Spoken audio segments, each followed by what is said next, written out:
ಹಳೆ ಹುಬ್ಬಳ್ಳಿ ಪೊಲೀಸರಿಂದ ಭರ್ಜರಿ ಕಾರ್ಯಾಚರಣೆ. ಹುಬ್ಬಳ್ಳಿ ಕಾರ್ಮಿಕ ಭವನದಲ್ಲಿ ಲ್ಯಾಪ್ಟಾಪ್ ಕಳ್ಳತನ ಮಾಡಿದ ಆರೋಪಿಗಳು ಅಂದರ್. 26 ಜನ ಆರೋಪಿಗಳ ಹೆಡೆಮುರಿ ಕಟ್ಟಿದ ಹಳೆ ಹುಬ್ಬಳ್ಳಿ ಪೊಲೀಸರು.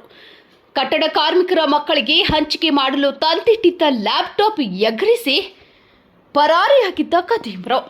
ದೀಪಕ್ ನಾಯಕ್ ಸಾ ಹುಬ್ಬಳ್ಳಿ 2, ಕೃಷ್ಣು ಕನ್ನೀರ್ ಸಾ ಆನಂದನಗರ 3, ಸುಭಾಷ್ ಕುರಡಿಗೇರಿ ಸಾಕಿನ್ ಧಾರವಾಡ 4, ಶ್ರೀನಿವಾಸ್ ಕವಡಿನ್ನವರ ಸಾ ಸತ್ತೂರು ಧಾರವಾಡ 5, ಸಾಯಿನಾಥ್ ಕೊರವರ ಸಾ ಗಂಗಾಧರ ನಗರ ಹುಬ್ಬಳ್ಳಿ 6, ನಾಗರಾಜ್ ಅಂಬಿಗೆ ಸಾ ಆನಂದನಗರ ಹುಬ್ಬಳ್ಳಿ 7, ಪ್ರಕಾಶ್ ನಿಟ್ಟೂರು ಸಾ ಆನಂದನಗರ ಹುಬ್ಬಳ್ಳಿ 8, ಋತ್ವಿಕ್ ಕ್ಯಾರಕಟ್ಟಿ ಸಾ ನೇಕಾರ ನಗರ ಹುಬ್ಬಳ್ಳಿ 9, ಫೈರೋಜ್ ಕೋಳೂರು ಸಾ ಮಂಟೂರ್ ರೋಡ್ ಹುಬ್ಬಳ್ಳಿ 10, ಮಲ್ಲಿಕಾರ್ಜುನ ಹಂಚಿನಾಳ್ ಸಾ ಈಶ್ವರನಗರ ಹುಬ್ಬಳ್ಳಿ 11, ಮೇಘನಾ ಖಟಾರೆ ಸಾ ಮಂಟೂರಿ ರೋಡ್ ಹುಬ್ಬಳ್ಳಿ 12, ಅರ್ಜುನ ವಾಲಿಕಾರ ಸಾ ಜೋಡಳ್ಳಿ ಧಾರವಾಡ 13, ದಾದಾಫೀರ್ ಮುಜಾಹಿದ್ ಸಾ ಅರಳಿಕಟ್ಟಿ ಓನಿ ಹುಬ್ಬಳ್ಳಿ 14, ವಿನಾಯಕ್ ಹಿರೇಮಠ್ ಸಾ ಗೋಕುಲ್ ರೋಡ್ ಹುಬ್ಬಳ್ಳಿ 15, ರಾಹುಲ್ ಕಮಡೊಳ್ಳಿ ಸಾಕಿನ್ ನೇಕಾರನಗರ ಹುಬ್ಬಳ್ಳಿ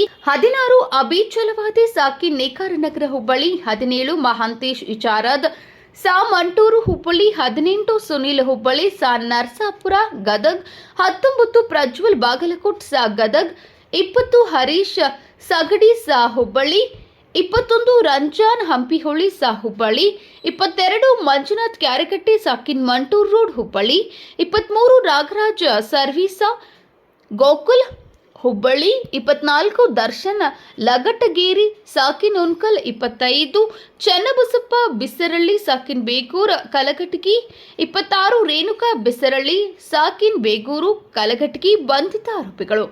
ಬಂಧಿತರಿಂದ ಸುಮಾರು 45 ಲಕ್ಷ ರೂಪಾಯಿ 83 ಲ್ಯಾಪ್ಟಾಪ್ ಜಪ್ತಿ. ಕೃತ್ಯಕ್ಕೆ ಬಳಸಿದ 1 ಕಾರ್ 2 ಆಟೋ 2 ಬೈಕ್ ಸೇರಿ ಒಟ್ಟು 60 ಲಕ್ಷ ಮೌಲ್ಯದ ವಸ್ತುಗಳು ವಶಕ್ಕೆ ಪಡೆಯಲಾಗಿದೆ. ಹಳೆ ಹುಬ್ಬಳ್ಳಿ ಪೊಲೀಸ್ ಠಾಣೆಯಲ್ಲಿ ಕಳೆದ ಆಗಸ್ಟ್ 6ರಂದು ದಾಖಲಾಗಿದ್ದ ದೂರು ಪ್ರಕರಣವನ್ನ ಬೆನ್ನು ಬಿದ್ದು 26 ಜನರ ಹೆಡೆಮುರಿ ಕಟ್ಟಿದ ಹಳೆ ಹುಬ್ಬಳ್ಳಿ ಪೊಲೀಸರು. ಹಳೆ ಹುಬ್ಬಳ್ಳಿ ಪೊಲೀಸ್ ಸಿಬ್ಬಂದಿ ಕಾರ್ಯಕ್ಕೆ ಹುಬ್ಬಳ್ಳಿ ಧಾರವಾಡ ಕಮಿಷನರ್ ಎನ್ ಶಶಿಕುಮಾರ್ ಶ್ಲಾಘನೀಯ. ಸಿಬ್ಬಂದಿಗೆ ಕೈಕುಲುಕಿ ಅಭಿನಂದಿಸಿದ ಕಮಿಷನರ್.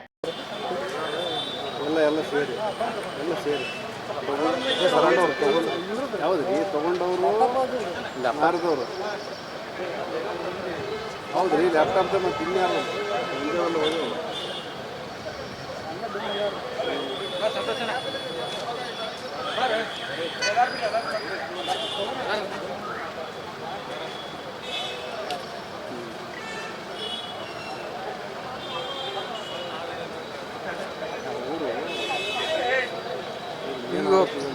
ಪ್ಲಾಸ್ಟಿಕ್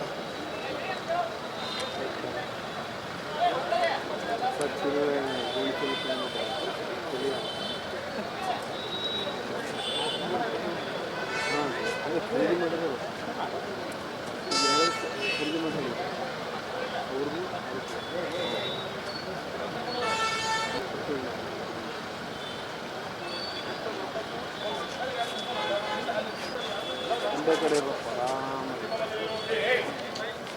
ಆ ಕಡೆ ಹೋಗ್ಬೇಕಾಗಿತ್ತಲ್ಲ.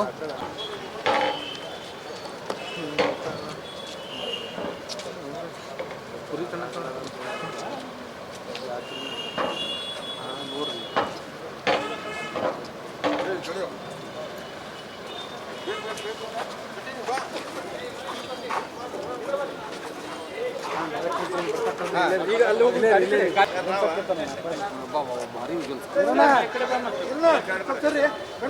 ಬೈಕ್ ಸೇರಿದಂತೆ ಸುಮಾರು 50 ಲಕ್ಷಕ್ಕೂ ಹೆಚ್ಚು ಮೌಲ್ಯದ ಲ್ಯಾಪ್ಟಾಪ್ಗಳನ್ನು ನಾವು ವಶಪಡಿಸ್ಕೊಳ್ಳೋದ್ರಲ್ಲಿ ಯಶಸ್ವಿಯಾಗಿದ್ದೇವೆ. ಮತ್ತು ಭಾಳ ಕಡಿಮೆ ಸಮಯದಲ್ಲಿ ಮತ್ತು ಇಷ್ಟು ಕ್ವಿಕ್ಕರ್ ಇನ್ವೆಸ್ಟಿಗೇಷನ್ನು ಮಾಡಿರೋದ್ರಲ್ಲಿ ನಮ್ಮ ಓಲ್ಡ್ ಹುಬ್ಳಿ ಇನ್ಸ್ಪೆಕ್ಟ್ರು ಸುರೇಶ್ ಹಳ್ಳೂರು ಮತ್ತು ಅವರ ACP ಚಿಕ್ಕಮಠ ಅವರು, DCP ಕ್ರೈಮ್ ಮತ್ತು ಟ್ರಾಫಿಕ್ ಅವರು ಭಾಳ ಸಮಯ ಪ್ರಜ್ಞೆಯಿಂದ ಭಾಳ ತ್ವರಿತವಾದಂಥ ತುರ್ತಾದ ಗುಣಮಟ್ಟದ ತನಿಖೆಯನ್ನು ಮಾಡಿದ್ದಾರೆ ಅಂತ ಹೇಳಿ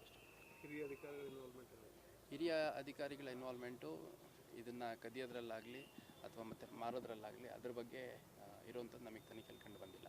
ಭಾಳ ಸ್ಪಷ್ಟವಾಗಿ, ಯಾಕಂದರೆ ಇದೊಂದು ಸಪ್ರೇಟ್ ಸ್ಟೋರ್ ರೂಮ್ ಟೈಪ್ ಇರುತ್ತೆ. ಆ ಸ್ಟೋರ್ ರೂಮ್ದು ಇನ್ಚಾರ್ಜ್ ಯಾರು ಇರ್ತಾರೆ ಅವ್ರುಗಳು ಅದನ್ನು ಬೀಗ ಹಾಕ್ಕೊಂಡು ಯಾವಾಗ ಬೇಕು ಅಂತ ಹೇಳ್ತಾರೆ ಕೊಡುವಂಥದ್ದು ಇತ್ತು. ಇಬ್ಬರು SDAಗಳು ಯಾಕೆ ಅಂತಂದರೆ ಅವರು ಈ ಒಂದು ಕೃತ್ಯ ನಡೀತಾ ಇರೋದು, ಇವ್ರು ಕಳ್ಳತನ ಮಾಡ್ತಿರೋದು ಇವ್ರ ಗಮನಕ್ಕೆ ಬರುತ್ತೆ. ಬಂದಾಗ್ಯೂ ಕೂಡ ಅವ್ರ ಕಡೆಯಿಂದ ಸ್ವಲ್ಪ ಹಣವನ್ನು ಇಸ್ಕೊಂಡು ಆಯ್ತು ನೀವು ಮಾಡ್ಕೊಳ್ಳಿ, ಅದಾದಾಗ ನೋಡ್ಕೊಳ್ಳೋಣ ಅನ್ನೋ ಟೈಪ್ ಭರವಸೆಯನ್ನು ಕೊಟ್ಟಿದ್ದಾರೆ. ಹಾಗಾಗಿ ಇಬ್ಬರು SDAಗಳು ಮತ್ತು 4 ಜನ ಕಾಂಟ್ರಾಕ್ಟ್ ಬೇಸಿಸ್ ಮೇಲಿದ್ದಂಥ 6 ಸಿಬ್ಬಂದಿಗಳು ನೇರನವರ ಅವ್ರ ಪಾತ್ರ ಇರುವಂಥದ್ದು ಕಂಡುಬರುತ್ತೆ. ಮತ್ತು ಇಷ್ಟು 100 ಲ್ಯಾಪ್ಟಾಪ್ಸ್ವರೆಗೂ ಸುಮಾರು 6 ತಿಂಗಳಿಂದ ನಡೆದಿರುವಂಥ ಕೃತ್ಯ, ಇದನ್ನು ಗಮನಿಸೋದ್ರಲ್ಲಿ ಹಿರಿಯ ಅಧಿಕಾರಿಗಳು ವಿಫಲರಾಗಿರ್ಬೋದು. ಅದನ್ನು ಸಂಬಂಧಪಟ್ಟ ಇಲಾಖೆಗೆ ನಾವು ತನಿಖೆ ಪ್ರಗತಿಯನ್ನು ತಿಳಿಸಿದಂಥ ಸಂದರ್ಭದಲ್ಲಿ ಅವ್ರೇನು ಕ್ರಮ ತಗೋಬೋದಾಗಿದೆ. 83 ಲ್ಯಾಪ್ಟಾಪ್ ಆಗಿದೆ ಔಟ್ ಆಫ್ 101.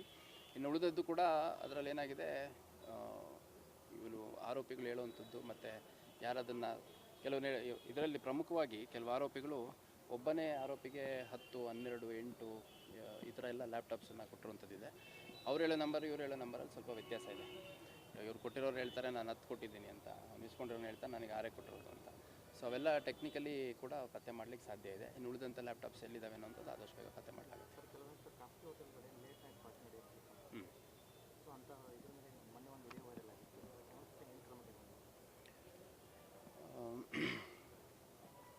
ನಮ್ಮ APMC ಪೊಲೀಸ್ ಠಾಣಾ ವ್ಯಾಪ್ತಿಯಲ್ಲಿರುವಂತಹ ಒಂದು ಹೋಟೆಲ್, ರಾಯಲ್ ರಿಡ್ಸ್ ಅಂತ ಒಂದು ಹೋಟೆಲ್ ಇದೆ.